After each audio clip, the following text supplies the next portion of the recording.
Hello guys, and today we have some big news to discuss. Well, first of all, International Criminal Court has issued warrants to arrest the former Minister of Defense of Russia, Shoigu, and the head of General Staff of Russian Army, Gerasimov, for war crimes. Now they have these warrants together with Putin and a person responsible for the stealing of Ukrainian children, Maria Lvova-Belova. 4 of them are official criminals. So those politicians who still think they can negotiate something with Putin actually offer us to negotiate things with a world criminal. And today, in the result of the special military operation, Ukraine managed to burn out a number of Russian ammunition warehouses, which is huge. For example, one in Krasnodar lost dozens, if not hundreds, of evil drones. And I will tell you more about each kind of the drone that was burned by Ukraine while still on the Russian territory. Let's discuss all of this important news. And even if Shoigu is not arrested today, this means he will be arrested tomorrow. My name is Anna and I vlog daily from Ukraine since the start of the brutal Russian invasion. So if you're new to the channel, you support Ukraine, please subscribe and help us fight against Russian propaganda and fake news. And my longtime friends, check your subscription status and hit notification button. International Criminal Court in The Hague, and that's the place where we will definitely film a video when Putin will come there to listen to all of his crimes and number of hundreds of years that he will spend in prison together with his criminal gang. And now he has friends to join him in the cell. And this is the former Minister of Defense, Shoigu, and now he is the head of the Security Council or something, and the head of the General Staff of Russia. So let's be serious. Those people who are still looking for arguments to appease Russia, to negotiate with Russia, please mind, there is a decision of the International Criminal Court in The Hague which states that President of Russia, so-called President of Russia, their Minister of Defense and the head of General Staff are war criminals. War criminals. Is there an option that we can discuss something with war criminals? I think the answer is obvious. No, we can only discuss how many life sentences or how many death sentences they can accept, or they should accept. This is extremely important even if these guys are not caught today and are not taken into the cell.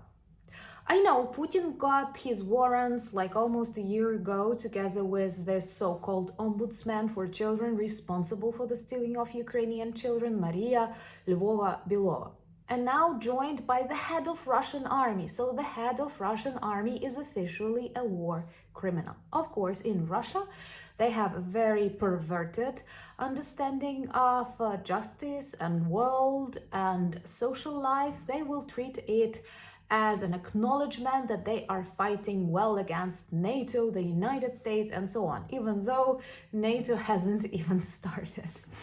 So they will definitely advertise themselves, and I've listened to a number of Ukrainian vloggers who claim that perhaps now lots of people around Putin will actually want to get a warrant of the International Criminal Court because this is a sign of loyalty and respect to Putin's actions, and like they are in one boat.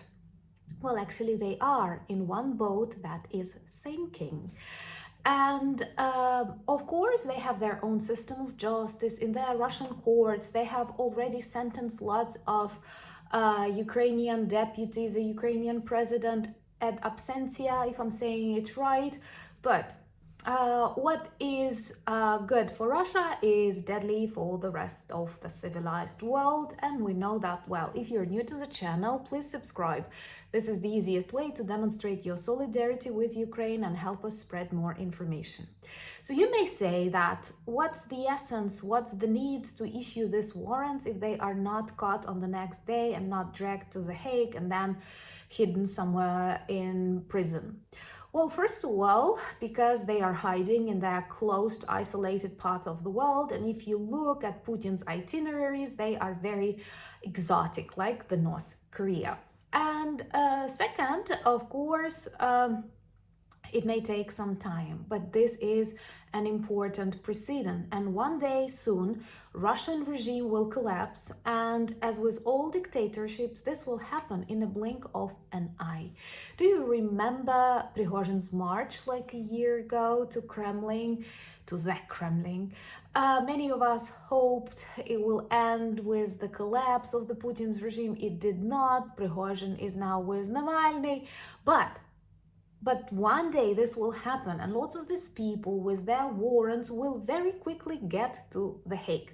Because no matter who comes next after Putin, I'm sure this will be a person intoxicated with Russian imperial myths, but still, they will want to negotiate something with the US, with Europe, because it's difficult to survive in the modern world only cooperating with North Korea, because China will also abandon them soon as when it realizes it's bad for their economy. So it may not work today, but it will definitely work tomorrow.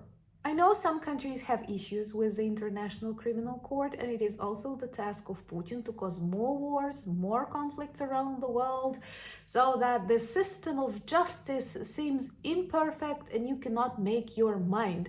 This is actually the idea of Margarita Simonyan, who is the famous toxic Russian propagandist, and she says there are many truths.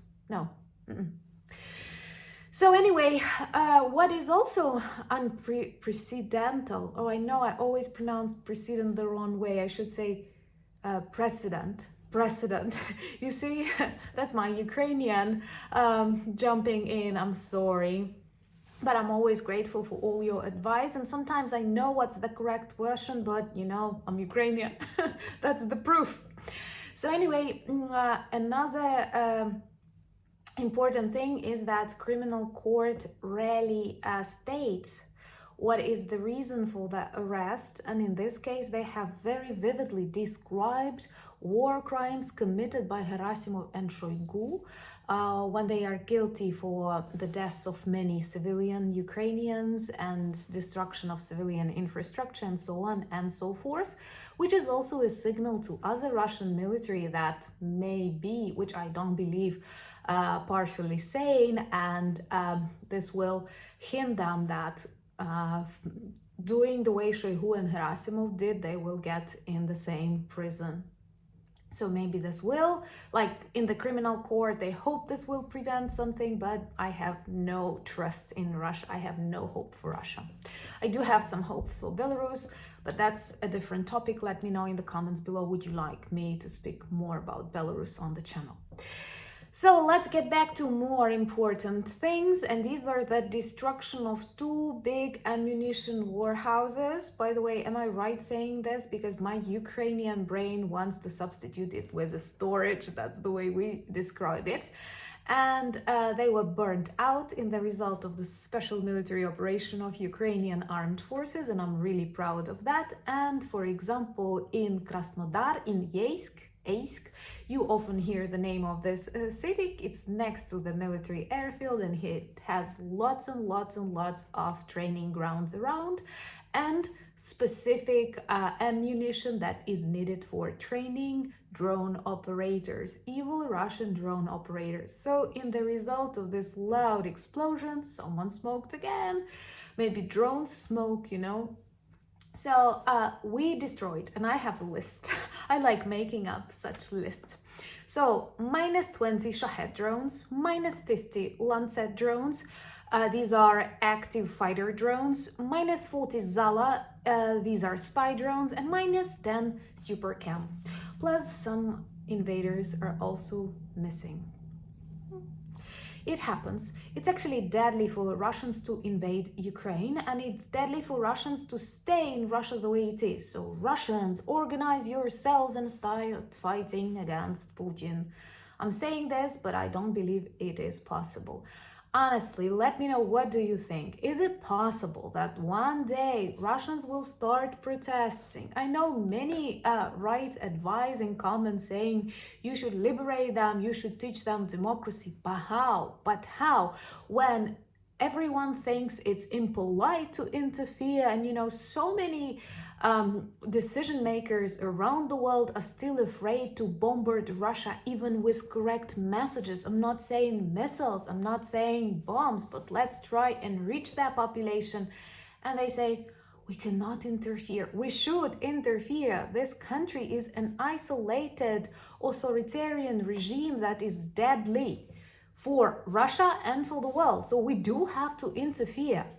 Imagine that back in the Second World War, Churchill would say we should not interfere into Berlin internal politics. We should. That's the only way to stop them, and that's the only way to prevent other authoritarian viruses from spreading. China is watching. So the best way, by the way, to stop China is to show it how we stop Russia. Remember to join me on Instagram. I'm active there. Also, I'm on X. I have to because scammers appear from time to time, so you have to know my real page, and also on Threads, and I express my emotions there from time to time. Also, we have a beautiful Discord community and a merch shop with lots of good items that work well as reminders and conversation starters about Ukraine. There are t-shirts with drones, t-shirts with cultural heritage objects, and with our flags that demonstrate friendship and solidarity. Thank you for buying me coffees, becoming my patrons and sponsors of the channel, and helping me film and write more. I have finally reached the very complicated 20th century for Ukraine, and I hope I'm able to explain my country good. I'm working hard on that. Sometimes it takes long to make just one paragraph, but to make it important and simple at the same time. Love you very much. I'm very grateful for all the things that you do to support Ukraine. Once again, if you're new, join our beautiful community and help us fight against authoritarian regimes together. Slava Ukraini!